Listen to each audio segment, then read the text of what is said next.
जय माता जी। माँ प्रकृति दिहली जनमान हो भैली खुशियाय पार। माँ प्रकृति दिहली जनमान हो भैली खुशियाय पार। भूली गईल अपन करमान हो दुखवा देताय पार। भूली गईल अपन करमान हो दुखवा देताय पार।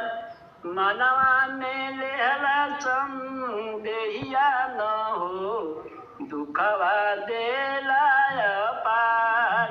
मनवा में लिहला अहंकारवा न हो दुखवा देलाय पार। माँ प्रकृति दिहली जनमान हो खुशिया भइली अपार। मनवा में लेहला देशवा न हो दुखवा देलाय पार। माँ प्रकृति दिहली जनमान हो भइले खुशियाय पार। मनवा में लिहला गलत हिंसवा न हो दुखवा देलाय पार।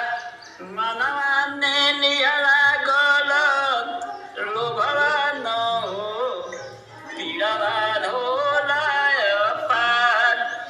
माँ प्रकृति दिहली जनमान हो भइले खुशियाय पार।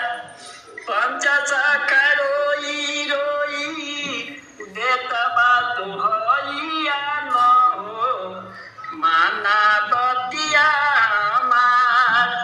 सतगुरु चले